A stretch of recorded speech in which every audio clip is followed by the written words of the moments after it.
इस कहानी के शुरुआत में हम एक जंगल को देखते हैं जिसमें हमें बहुत सारे जानवरों को दिखाया जाता है। ये सभी जानवर अपना राजा मुसाफा के सभा में जा रहे होते हैं। वहाँ पे कई सारे अलग अलग प्रकार के जानवर होते हैं। फिर हम राजा मुसाफा को देखते हैं जिनका बेटा सिम्बा को राज अभिषेक घोषित किया जा रहा था। वो बंदर सिम्बा को अपने हाथ में उठाकर उन सभी जानवरों से कहता है, आज से इस जंगल का राजकुमार सिम्बा है। उनके बात सुनने के बाद सभी जानवर खूब खुश हो जाते हैं। फिर हम मुसाफा के भाई अस्कार को देखते हैं जो कि एक चूहे को शिकार कर रहा होता है। फिर हम जाजू को देखते हैं जो कि मुसाफा का सबसे वफादार वट होता है। जाजू स्कार से कहता है कि यहाँ पे महाराज आने वाला है। ये बात सुनने के बाद स्कार जाजू के ऊपर अटैक कर देता है। तभी वहाँ पे मुसाफा आ जाता है और वो स्कार से कहता है, तुमने हमारे बेटे सिम्बा के राज अभिषेक में क्यों नहीं आया? स्कार कहता है, भाई मुझे नहीं पता था कि आज सिम्बा का राज अभिषेक था। असल में स्कार जानबूझ के वहाँ पे नहीं गया था क्योंकि वो खुद राजा बनना चाहता था और मुसाफा को राजा बनते हुए नहीं देख सकता था। फिर मुसाफा स्कार से कहता है, तुम मुझे पहले की तरह धोखा मत देना। आने वाले समय में सिम्बा ही इस जंगल का राजा बनेगा। उनकी बात सुनने के बाद स्कार वहाँ से चला जाता है। फिर हम रात के टाइम एक बंदर को देखते हैं जो कि एक पेड़ पे सिम्बा का स्केच बना रहा होता है। उसे बनाने के बाद वो बंदर बहुत ज्यादा खुश हो जाते हैं। फिर हम सिम्बा को देखते हैं जो कि अपने मॉम डैड से पहले ही उठ जाता है। फिर वो उनके पास जाता है और उनसे कहता है, उठिए ना पापा, क्योंकि मुसाफा ने सिम्बा से प्रॉमिस किया था मैं अगले सुबह तुम्हें पूरी जंगल घुमाऊंगा। फिर मुसाफा सिम्बा को कुछ दिखाने के लिए पहाड़ के चोटी के ऊपर लेके जाता है। फिर मुसाफा सिम्बा से कहता है, देखो बेटा, जहाँ तक ये सूरज की रोशनी है वहाँ तक हमारा साम्राज्य है और एक राजा का समय सूरज की तरह चढ़ता है और ऐसे ही ढल जाता है। फिर वो सूरज मेरे सांसों के साथ डूब जाएगा और तुम्हारे सांसों के साथ ही बाहर आएगा। सिम्बा को विश्वास नहीं हो रहा था ये गौरव भूमि एक दिन मेरी होगी। फिर मुसाफा सिम्बा से कहता है, बेटा ये देश किसी एक का नहीं होता है लेकिन तुम इस देश की रक्षक बनोगे। फिर सिम्बा मुसाफा से कहता है, पापा जब मैं राजा बनूंगा तो ये पहाड़, ये तालाब, ये काली घाटी सब मेरी होगी क्या? ये बात सुनने के बाद मुसाफा सिम्बा से कहता है, तुम काली घाटी कभी नहीं जाओगे। फिर सिम्बा कहता है, एक राजा तो कहीं भी जा सकता है और कुछ भी ले सकता है। फिर मुसाफा उनसे बताता है, क्या हम ले सकते हैं, बस ये आम लोगों की सोच है, लेकिन एक सच्चा राजा उन्हें क्या दे सकता है यही मायने रखता है। फिर मुसाफा उनसे कहता है, जब तुम राजा बनोगे तो तुम्हें हर एक चीज का आदर करना होगा,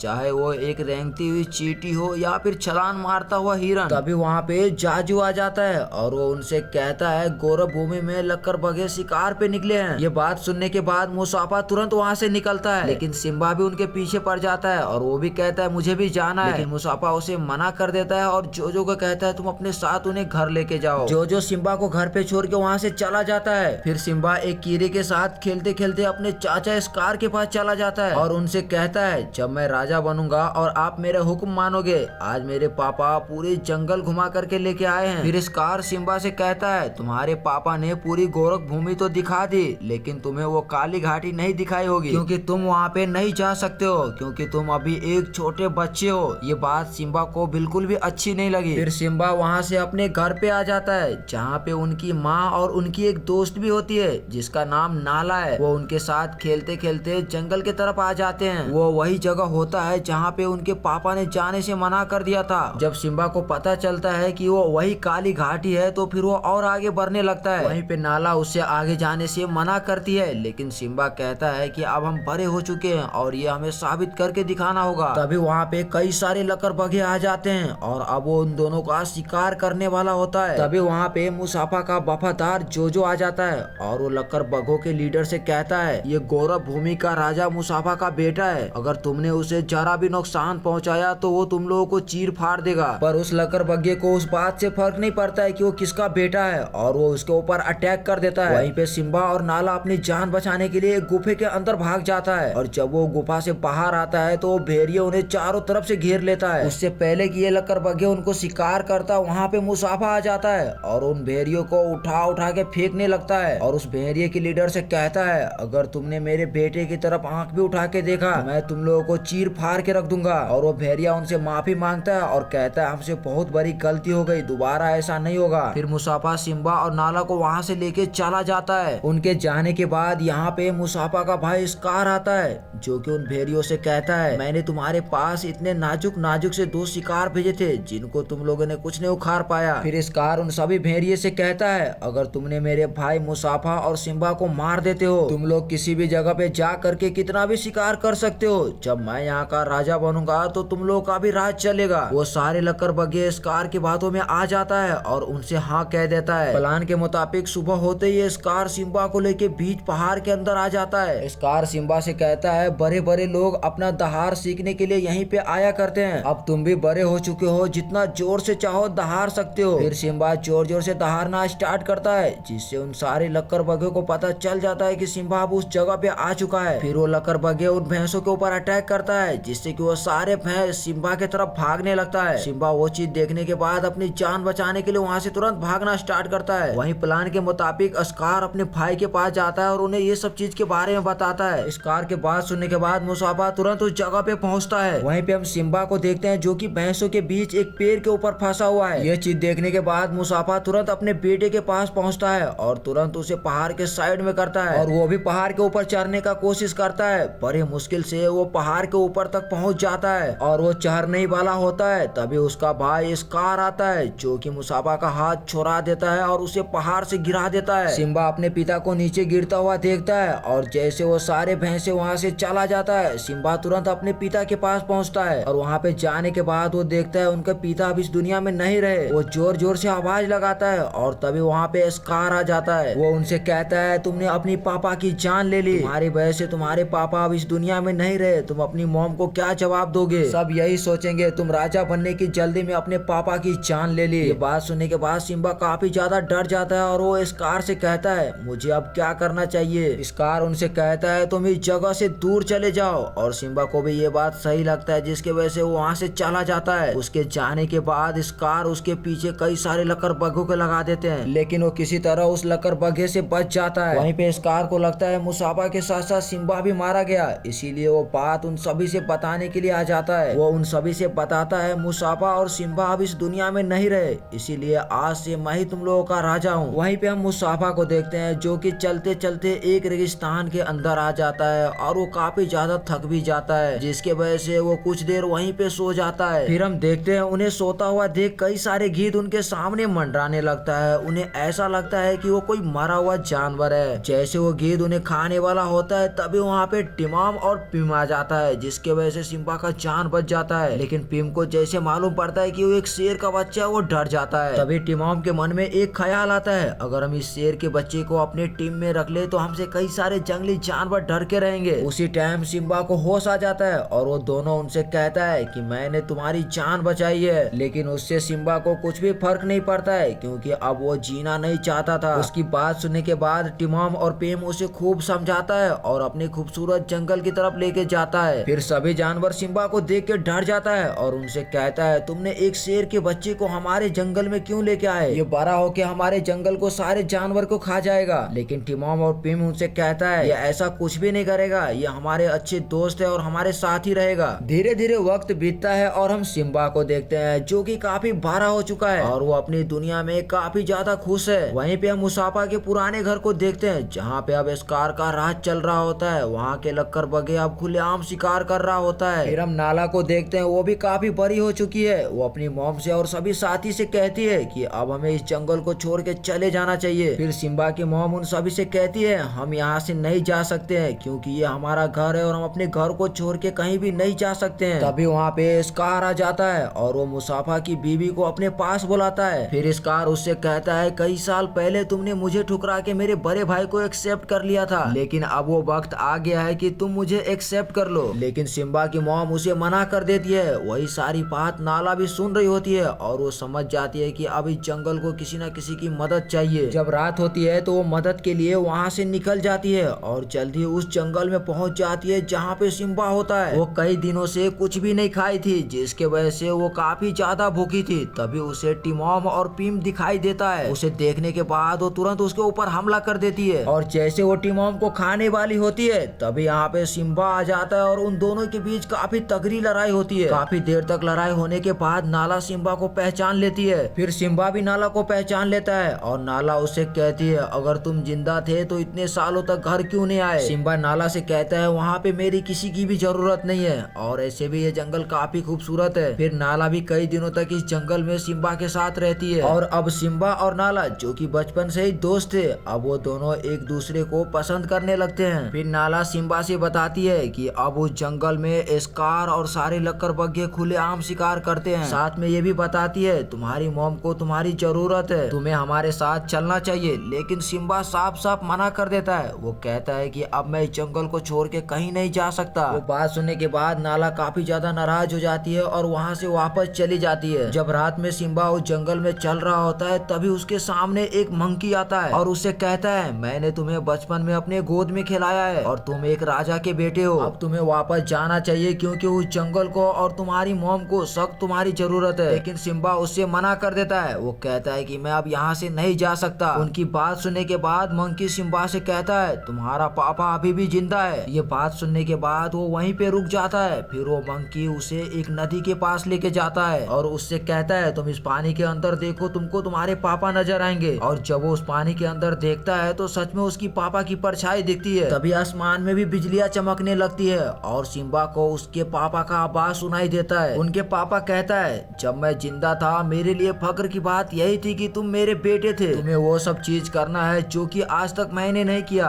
तुम्हें वापस जाना है और उन सभी चीजों को ठीक करना है। वो अपने पापा की बात सुनने के बाद बिजली के रफ्तार में अपने घर के लिए भागना शुरू कर देता है। फिर उसे रास्ता में नाला भी दिखती है। जब वो दोनों घर पहुंचता है तो सिम्बा देखता है वो जंगल पूरी तरह से अब बदल चुकी है। अब वहाँ पे ना ही तो हरियाली है और ना ही खाने पीने की चीज, दूर दूर तक पानी भी नहीं दिखाई दे रहा था और जानवरों का भी वहाँ पे नामो निशान मिट चुका था। फिर हम स्कार को देखते हैं जो कि सिम्बा की मॉम के साथ जबरदस्ती कर रहा होता है। जब सिम्बा ये चीज देखता है तो वो जोर से खिखारता है। जब सिम्बा की मॉम सिम्बा को देखती है तो देखते ही पहचान लेती है और तुरंत उसे गले लगाने लगती है। बाकी सारे जानवर सिम्बा के साइड आ जाता है। उसी तरफ स्कार के साइड सारे लक्कड़बग्घे की टीम होती है। स्कार सिम्बा से कहता है तुमने अपने पापा को मारा था, पर सिम्बा उनसे कहता है मैंने अपने पापा को नहीं मारा था, बस वो एक हादसा था। फिर सिम्बा और स्कार एक दूसरे से लड़ने के लिए तैयार हो जाते हैं। स्कार बात करते करते सिम्बा को पहाड़ के कोने तक लेके चला जाता है। सिम्बा पीछे नहीं देखता है और उसका पाँव स्लिप हो जाता है जिसके वजह से उस पहाड़ से वो लटक जाता है। तभी आसमान से बिजली गिरती है जो कि सीधा पैर पे लगती है और उस जंगल के अंदर आग लग जाता है। स्कार सिम्बा से कहता है मैंने ये दृष्टि पहले भी देख चुका है। ठीक इसी तरह तुम्हारे पापा भी पहाड़ से लटके थे जिसको मैंने धक्का मार के पहाड़ से नीचे गिरा दिया जिसके वजह से उसकी मौत हो गई थी। ये बात सुनने के बाद सिम्बा स्कार के गर्दन पकड़ के वापस ऊपर आ जाता है। फिर उन दोनों के बीच काफी तगड़ी लड़ाई होने लगती है। उधर लक्कड़बग्घा और सिम्बा के दोस्त के बीच में भी काफी तगड़ी लड़ाई होती है। वो सभी उन सारे लक्कड़बग्घे को मार गिराते हैं जिसे देखने के बाद स्कार डर जाता है और वो पहाड़ के ऊपर चढ़ जाता है। लेकिन उसके नीचे चारों तरफ आग लगी हुई थी, वो कहीं भी भाग के नहीं जा सकता था। तभी वहाँ पे सिम्बा आता है और अब स्कार को समझ में आ चुका था कि उसका बचना मुश्किल ही नामुमकिन है। फिर स्कार वो सारे इल्जाम उन लक्कड़बग्घे के ऊपर डाल देता है। फिर सिम्बा कहता है तुमने मेरे साथ साथ और इन जंगल के साथ साथ उस लक्कड़बग्घे को भी धोखा दिया है। फिर सिम्बा कहता है मैं तुम्हारे जैसा नहीं हूँ, तुम्हारी जान बख्श दी जाएगी, तुम यहाँ से जितनी दूर चाहे उतनी दूर जा सकते हो। ये बात बोल के सिम्बा वहाँ से चला जाता है। उसके जाने के बाद वहाँ पे कई सारे लक्कड़बग्घे आते हैं। फिर वो लक्कड़बग्घे के लीडर स्कार से कहता है तुमने हमें धोखा दिया है। फिर वो सभी लक्कड़बग्घे स्कार के ऊपर अटैक कर देता है और उसे जान से मार देता है। फिर कुछ देर के बाद वहाँ पे बारिश होने लगती है जिसके वजह से वो जंगल की आग पूरी तरह से बुझ जाती है। फिर कुछ महीनों के बाद वो जंगल धीरे धीरे हरा भरा होने लगते हैं और वो सभी जानवर फिर से वहाँ पे आना स्टार्ट कर देता है और सिम्बा अब यहाँ का राजा बन जाता है जिसके वजह से उन सभी जानवरों के ऊपर से वो खतरे का साया हमेशा के लिए खत्म हो जाता है। और सिम्बा ने नाला के साथ शादी भी कर लिया और उनका एक बेटा होता है। फिर मंकी ने उसी तरह उन सभी जानवरों को दिखाता है जिसे कई साल पहले सिम्बा को उन सभी जानवरों को दिखाया था। तो इसी तरह ये कहानी यहीं पे खत्म हो जाती है। अगर आपने वीडियो के बीच में अभी तक सब्सक्राइब नहीं किया तो अभी सब्सक्राइब कर दीजिए। अगर अपने मनपसंद मूवी के ऊपर कहानी सुनना चाहते हैं तो वो भी हमें कमेंट में बताइएगा और हाँ, एक शेयर तो जरूर करना।